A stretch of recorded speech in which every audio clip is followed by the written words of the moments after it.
So Saturday morning, got mushrooms popping up all over the place. These are extremely poisonous for humans, so they will not work even though they grow close to a termite. The way you know that they are the bad kind is that they've got that little brown below. Then you know you will die. Not just to die you will die. Okay, so this morning I brought all the day laborers to work on our farm, on our swales, and because I'm here, I can supervise them a bit closer. We can do a bit more scalpeling work. Emmanuel's also working with them, so we've got two, just widening this swale a little bit and lifting the walls. This is the swale that had two small breaches of the big flood the other day, so we're lifting the berm a bit and we're not deepening it, we're just widening it, so all the way around, all the way into the friendly forest. And then on this side, Emmanuel's just taking the wheelbarrow around on the road next to the railway. See, there was water standing here. This makes a big pond in front of this roll-out berm because our level was a bit off. But we don't want to move the swell from where it is, so we'll fix the landscape. We'll basically fill the pond, you can almost say, all the way there to the level of the roll-out berm, so it becomes one massive roll-out berm, and then that pushes the water around and out and into the swell. It is effective the way it is. We just want to get the pond, basically get the pond out of the road. Over here we're putting a bit of flowers today, separated from veg. Grass has been removed, that will be used as mulch. Then we're just going to loosen the ground a bit, worm compost in there. On that side, Imms is cultivating the vegetable garden a bit. Let me just see if I can get a better look. We planted plenty of pumpkins. Now there's lots of weeds coming up between them, and we want to mulch that, and then the areas where the pumpkins aren't covering, we're gonna do normal veg again. So we thought that the pumpkins would cover the whole garden. It doesn't do that yet, so we will so obviously we will not plant here because there's plenty of pumpkins that's gonna cover it. There's already plenty of pumpkins on that side, pumpkins and beans and stuff. There's some leucaena growing, but the areas like here, push that carrot in and pull it out. Apparently that's the way you should pull a carrot out. So you push it in, yeah, try quickly, push it in and then pull it out. No man, that's a mongrel of a carrot. Let's try this one. And I say you push it in first and then you pull it out, then it comes out easier. Oh. Yeah, that's the. But anyway, so the soil is actually nice and soft. It's not difficult to pull them out. All of these little open spaces where the pumpkins will not reach, we will remove grass and plant normal veg. So this is how it's going. About lunchtime now. That swale there is basically completely done. And the road is also progressing nicely. So everywhere we see a little bit of clay, we need to fill up. So we need to fill up all the way back here. That's the idea. Just so the water doesn't stand in the road and the road is a bit more accessible to the neighbors. It's not the end of the world, but it's just something nice to do. And since I'm close to home today, it's nice to work with the guys and get it done that way. There's 3 of them that also wants to work on Sunday, tomorrow. So Sunday morning, Simon harvested sorghum. He's going to dry it out on the roof. Imms is planting onions and beetroot, etc. in the areas that we don't have pumpkins and beans in the vegetable garden. So there's a whole area there where the pumpkins will most likely not cover. I'm thinking, I was so glad about these leguminas in the vegetable garden that I had them grow out. I'm wondering whether I should keep them as a soft cover for the plants. They don't seem to bother anybody. Or whether I should chop and drop them now, effectively killing them. So in the vegetable garden, got these little guys, and they do this to our spinach now. We're okay, we've got plenty of spinach. There's another one that Im's brought. And they destroy the spinach actually to a very impressive extent. Let me show you here quickly. This one completely decimated. And this was a spinach, healthy spinach a couple of days ago. But they also eat some of the weeds. See here. I'm okay with that.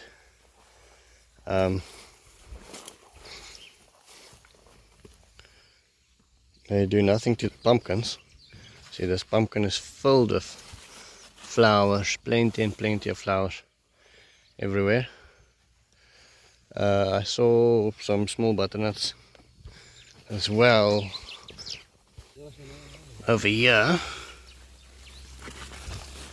There's some butternuts that's healthy, even between the areas where the worms eat, so those worms do not eat the pumpkins, which is cool. Very nice of them. Some more small butternuts here. Very healthy. There. Over here's more. There. So those worms eat the spinach. Very interesting. They also don't touch the tomatoes. Just want to show you quickly how much mulch we got out here. All be used now again to protect the soil once the planting is over. And normally we only cut them off. This time we decided to take them out completely, just so we can get a bit of a head start on them. Some of the things, like the grasses for instance, we only cut out. There's another worm Im's is bringing. So some of the things we only cut out, some of the things we're removing completely, just so we can get a bit of a head start, and the small plants can get a bit of a head start to grow the small vegetables. So it's onions, beetroots, radish, some other things. See, here's a baby pumpkin poking his head out there. And then I quickly also want to show you where our new garden is going to be. Meekon's Garden of Eating. It's going to be our new garden. Basically, as you walk from the vegetable garden onto the swale, everything next to that greenhouse there, Meekon. So these are the kind of trees that we have. Meekon and I spoke about this garden that I want to name after him. Again, he didn't ask for anything to be named after him, but I felt that I really wanted to name something after him. Quickly want to show you while we go there, all these sunflowers coming up everywhere. Sunflowers. Okay, so all of this will become Meekon's garden. Let me zoom out a bit.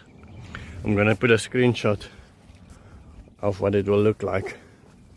It's going to be going all the way from here to the recycling yard.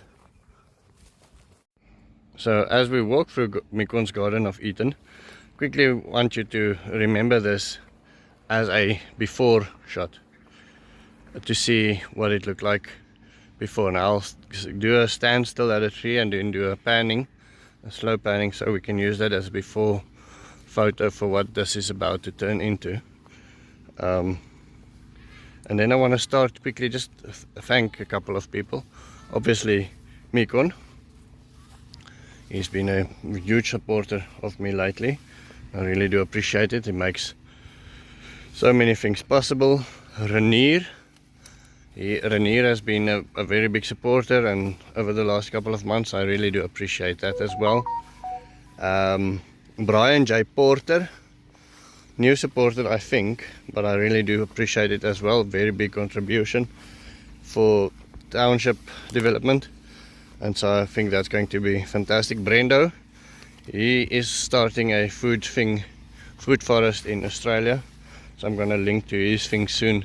He's more knowledgeable than me, so I think he's going to have a real kick-ass project there. From that post, basically towards this side here, let me just walk to the end. I did this video a little bit earlier, but I didn't like it, so I'm retaking this. Oh, this grass makes you itch a bit, or me at least, makes me itch. Okay, so there's a line here that I dug many moons ago. You can see it on the Google Earth map. So from that post over there all the way to here, and then from here you can see there's the recycling yard there past this tree. Now I quickly want to stop at this tree and just do a before panning, just so you can get an idea, and we can use it in 3 months, so I can show you what this has been up to. Okay, so this is the tree. Show you the tree behind us. Tree here. Let me do a panning from here all the way there. The other person that I want to thank quickly is Brendo. Okay, I did thank him already. Then there was an anonymous that sent me 10 coffees. I really do appreciate that, without any description, so I don't know who it is. Kai also sent me some coffees. Thank you so much, Kai. I think it's towards chickens. Hold on 1 second. Towards chickens for Emmanuel's house. So I think we need to really do that this week. Then Mark Ilse, I hope I pronounce your name correctly, Mark. Thank you very much for the nice email. I really do appreciate it. And then I have a new member. Now the members pay for all the things that people don't see. All the expenses that you don't see, we spend money on. Things like water and fuel, and you know, things like rent in town, or you know, all the stuffies that you don't necessarily see. Food for myself, etc. So the members are really great. Anna, BR Anna. Anna, thank you so much. Okay, so this is the end. The end on this side is the swivel pipe. So recycle yard there, swivel pipe from the swale here, and then it goes with the swale back all the way to that greenhouse there. So that was the before. 3 months from now we'll do the after. Okay, so Mikon's garden I've eaten. We are cleaning all of the grass now. Starting just to clean out all of the grass. This grass will be used as fodder now. We're leaving the roots. Just decide whether we'll replant them or what's the plan with that. We're not removing the roots yet. Most likely take them out and replant them in lesser populated areas of the farm, making heaps of everything that's edible and giving that either to the horses or to the pigs, and then everything that's poisonous, this little guy here, we will be mulching.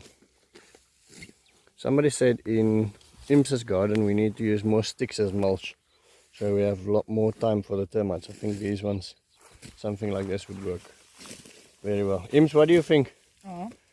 I didn't discuss it, but somebody on YouTube, he said if we want to fight the termites in your garden, instead of using the grass like that one, you can use sticks like this to mulch. Sticks also.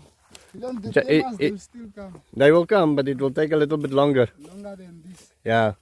What do you think? Yeah, because this, you know, when this one, when it's now green like this, it's 100% good. But when it's getting dry, it's more the termites coming. And then somebody discussed and said we should put the chickens for you. Chickens? Maybe a coop Or maybe ducks, I don't know. No, ducks is a problem because yeah, maybe chickens, yeah, chickens. Why ducks? Why is ducks? Because they are making, they are untidy. Untidy. Yeah, they are not like chicken. No.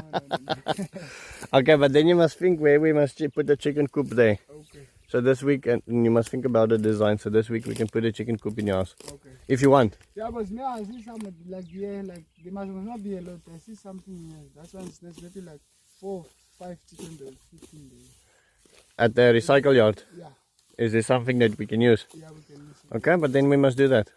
This week. This is so nice, small you can feed there. It's more so we can get most of the mulch and everything. Yeah, it will give you compost.